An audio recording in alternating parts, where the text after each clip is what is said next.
Your proposal is very interesting, but not, I think, for my organization. May I ask why not? Very simply, because it would look to certain parties as if we were taking sides. I understand. There are ways to keep your other clients from knowing about it. I think you underestimate the Empire's intelligence capabilities, Captain Solo. They know far more about Republic movements than you might realize. Tell me about it. That reminds me of something I wanted to ask you. Lando says you might know a slicer who is good enough to crack diplomatic codes. Interesting request, particularly from someone who should already have access to such codes. Is intrigue beginning to form among the New Republic hierarchy, perhaps? This is purely personal. Mostly personal, anyway. Ah. As it happens, one of the best slicers in the trade will be at dinner this afternoon. You'll join us, of course. We don't want to impose on your time. It's no imposition at all. If you'll follow me.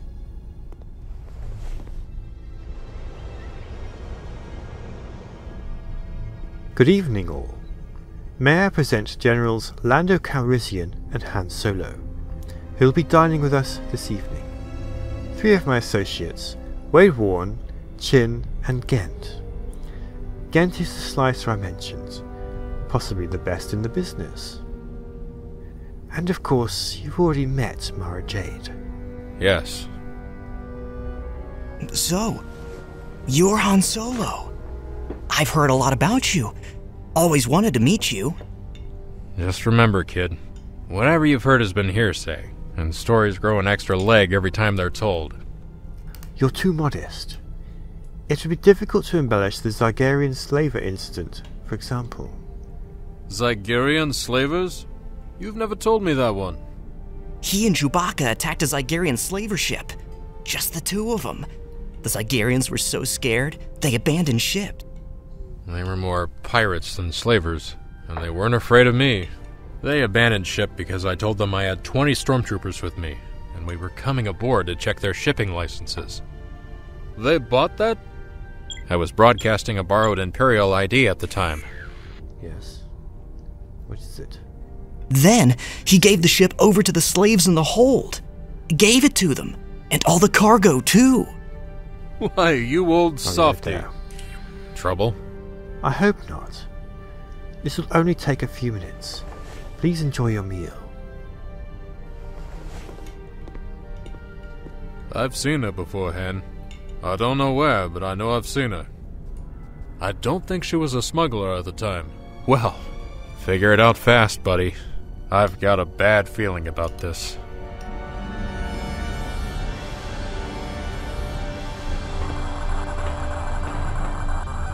He came in from Lightspeed about 10 minutes ago.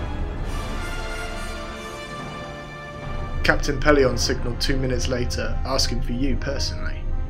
Any sign of landing craft or fighters? Not yet. Where did we end up putting the Millennium Falcon? It's over on Pad 8. Take 2 men and throw a camo net over it. And do it quietly. We don't want to alarm our guests. Right.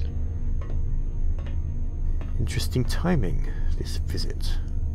If that's a subtle way of asking whether or not I called them, don't bother. I didn't. You going to talk to him or not?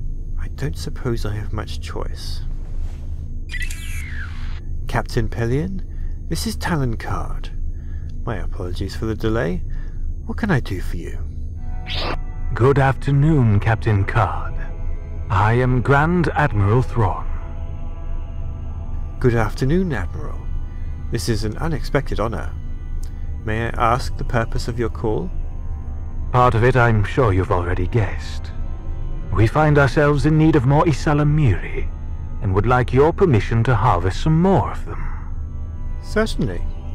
It's also occurred to me, Captain, that as long as we were coming here, it might be a good time for us to have a little talk. What sort of talk? Oh, I'm sure we can find some topics of mutual interest. For example, I am in the market for new warships. Warships? Don't worry. I'm not expecting you to actually have any capital warships in stock. But a man with your contacts may possibly be able to acquire them. I doubt my contacts are quite that extensive. I don't think we'll be able to help you. We'll discuss it further when I arrive on Myrkr.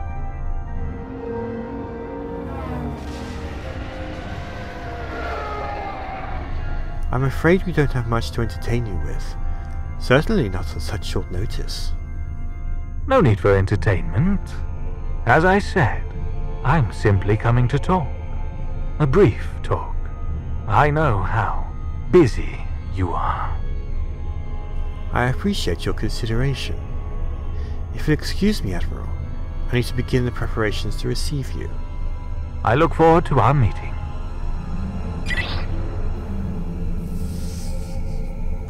Tell Chin we have Imperial guests coming and needs to begin preparations. Then go to Pad 8 and move the Falcon under cover. In person. The Chimera might be able to tap into our transmissions. What about Solo and Calrissian? We'll have to get them out. Back to their ship. I'd better deal with that myself. Why not turn them over to Thrawn? They're our guests. They have sat at our table and eaten our food. Like it or not, that means they're under our protection. And do these rules of hospitality apply to Skywalker too? You know they don't, but now is not the time or the place to turn him over to the Empire. Do you understand? No, I don't. It's a matter of strength. With an Imperial Star Destroyer orbiting overhead, we have no bargaining position at all. I wouldn't do business under such circumstances even if Thrawn was the most trustworthy client in the galaxy, which he's not. Now, do you understand? I don't agree, but I'll accept your decision. Thank you. Perhaps after the Imperials leave, you could ask General Calrissian about making bargains while stormtroopers are strolling around your territory. What was all that business about capital starships? You heard everything that was said. I was talking about your reaction to it. I'd hoped it wasn't that obvious. It wasn't. Ask me again later. Right now, we have work to do.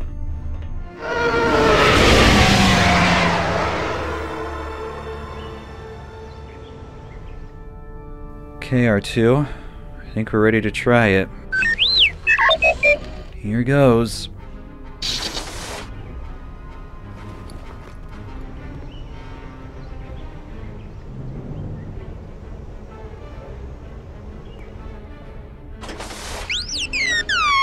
Quiet, R2. Come on.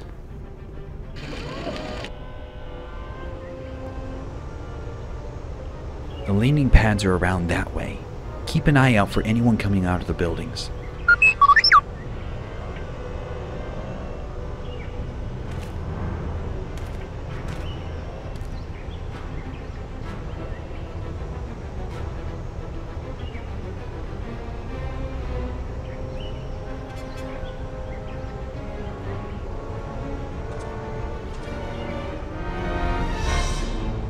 Come on, R2.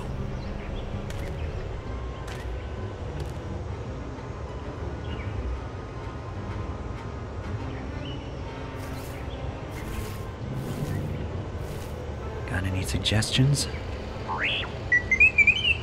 One of those?